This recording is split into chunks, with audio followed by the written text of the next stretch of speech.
Hello, welcome to another EarSketch video. My name is Takumi and I'm a member of the EarSketch team. In this video, I will talk about how to use makeBeat to create an original beat. Now that we learned about strings, beat strings, and EarSketch's makeBeat function, let's make some music using these. makeBeat allows you to compose music note by note, so it is perfect for creating new drum beats. Think you have the next radio-ready beat? Let's get started. Let's start off by defining some variables for the sounds that we're going to use in the script. We'll call the first one synth, and we'll be looking for a clip in the sound browser the same way we usually do for fit media in the EarSketch sound browser. We can either search through the list or search by genre or artists.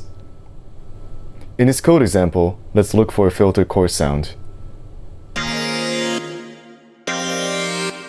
Cool, let's use this one. So we'll paste that in. For the second sound, a cymbal, we'll do this in a slightly different way.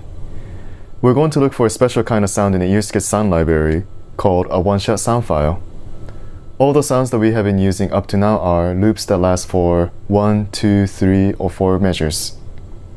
But one-shot sound file is just a single hit. For example, a single hit of a drum sound. In this case, it is a cymbal. This type of sound is especially used for when using a makeBeat call for building rhythm or drum pattern. One-shot sounds are located in a special place inside of the EarSketch sound library. If we go to the artist filter here and pick makeBeat, then we'll find all the one-shot sound files. So if we play the clap, we'll simply get a single clap.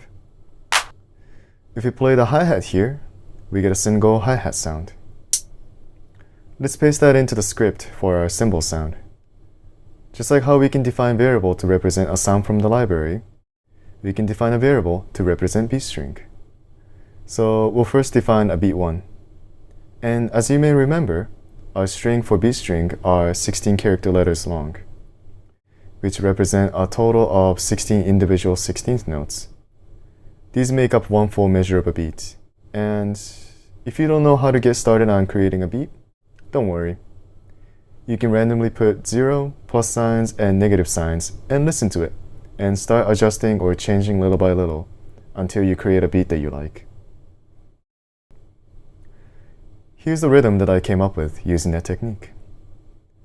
Ta ta ta ta ta ta ta ta. And here's another beat string that I came up with. Ta ta ta ta ta ta ta ta. So we defined our sounds and we defined our beat strings as variables. So we are now ready to use these in the makeBeat function.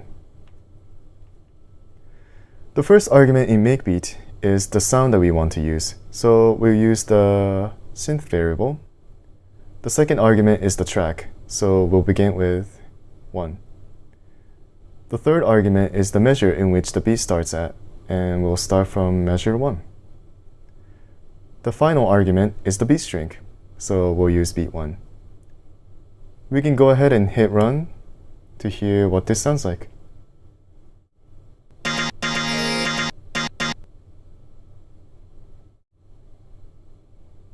We'll do something similar with cymbal rhythm.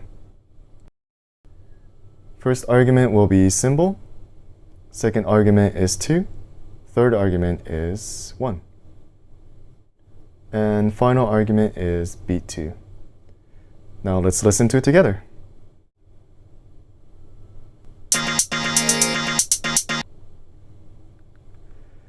Now you may have noticed that the beat plays for only one measure.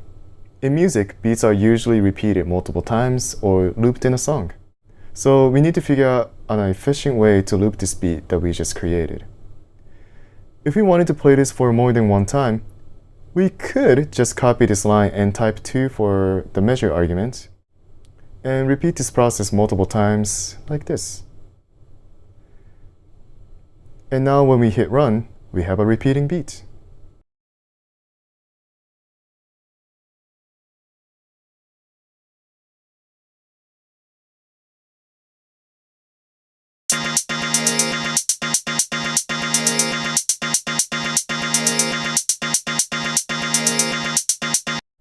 The problem with this method is that it takes a lot of time and makes the code look really messy.